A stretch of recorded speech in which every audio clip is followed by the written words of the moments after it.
Good evening everyone, welcome back to my YouTube channel. आज हम पढ़ने वाले हैं future perfect continuous tense story. Let's start reading. Future perfect continuous tense story. John is a window washer. Today he is going to wash windows on the 13th floor of a downtown office building. He will have been washing windows for almost 10 hours when he finishes all of the windows on the 13th floor. He will be very tired tonight because he will have been working so hard. Although the work is difficult, John enjoys his job. In August, he will have been working as a window washer for 5 years. He will have been washing windows in this city for the past 5 years. तो चलिए friends, अब हम हमारे paragraph का meaning समझ लेते हैं, लेकिन उससे पहले मैं आपको ये बता दूं कि फ्यूचर परफेक्ट कॉन्टिन्यूअस टेंस को यूज कैसे करना है, इसका स्ट्रक्चर क्या है। देखिए, इसमें फॉर्मूला बहुत सिंपल से यूज होगा। सब्जेक्ट आएगा, प्लस हम साथ में विल या फिर शेल यूज करेंगे, प्लस हैव बीन आएगा, और प्लस वर्ब की फर्स्ट फॉर्म यानी कि वर्ब के साथ में आईएनजी लगेगा, प्लस ऑब्जेक्ट आएगा साथ में। हमें कैसे पता चलेगा कि future perfect continuous tense use हो रहा है, या फिर हमें कैसे यूज करना है? जब कोई सेंटेंस ऐसा हो जहां पे रहा होगा, रही होगी, रहे होंगे, मतलब कि कोई काम कंटिन्यूसली आगे फ्यूचर में भी चलता रहेगा।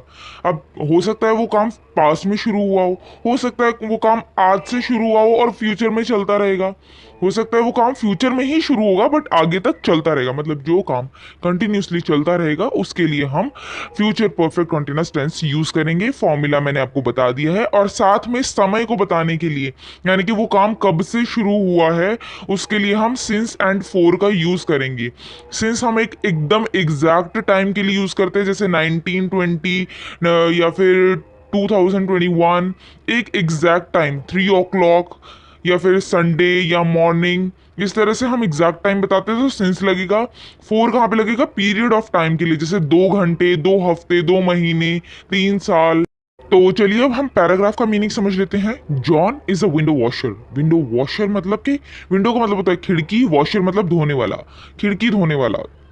टुडे मतलब आज, he is going to wash window, वह खिड़की धोने वाला है आज। जब हम ये सेंटेंस यूज करते हैं कि going to, he is going to, मतलब कि वो कोई काम करने वाला है। He is going to wash windows on the 13th floor, मतलब कि 13वें फ्लोर पर जो विंडोज हैं उन्हें धोने वाला है, of a town office.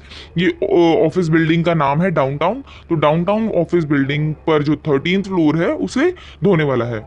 He will have been washing windows for almost 10 hours, मतलब कि वो 10 घंटे, almost का मतलब होता है लगभग, almost 10 hours when he finishes all of the windows on the 13th floor।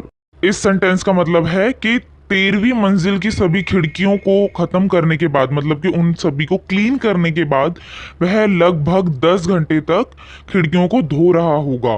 तो हमारा यहाँ पर रूल यूज हो गया, he will have been washing windows, मतलब कि वो खिड़कियां धो रहा होगा कब से? 10 घंटे से। When he finishes all of the windows on the 13th floor, मतलब कि 13वें फ्लोर की जो सभी खिड़कियों को धो लेने के बाद वो अपना काम जो है वो 10 घंटे से कर रहा होगा। He will be very tired tonight. Tonight मतलब आज रात, यानी कि वो बहुत ही थक जाएगा। यहाँ पर हमारा फ्यूचर कॉन्टिन्यूअस टेंस यूज हुआ है। He will be, उसमें will be लगता है ना, सब्जेक्ट प्लस will या फिर shall प्लस be, उसके बाद हमारा sentence. He will be very tired tonight because का मतलब होता है क्योंकि, he will have been working so hard, कि वो बहुत ही ज्यादा वर्क हार्ड कर रहा होगा। वर्क हार्ड मतलब मेहनत, क्योंकि वह इतनी मेहनत कर रहा होगा। ऑल्दो मतलब हालांकि, the work is difficult, difficult मतलब मुश्किल, जो काम है वो मुश्किल है। उसके बाद में कॉमा लगा है। John enjoys his job, job का मतलब है काम। एंजॉय का मतलब होता है आनंद, आनंद या फिर आनंद लेना। तो जो जॉन है वो अपने काम का आनंद लेता है, उसे अपना काम पसंद है, हालांकि उसका जो काम है वो मुश्किल है। इन अगस्त यानी कि अगस्त में, he will have been working as a window washer for 5 years। तो अगस्त में क्या हो जाएगा? He will have been working, मतलब कि वो 5 साल से वहां पर एज अ विंडो वॉशर काम कर रहा होगा। He will have been washing windows in this city, यानी कि इस शहर में वो 5 साल से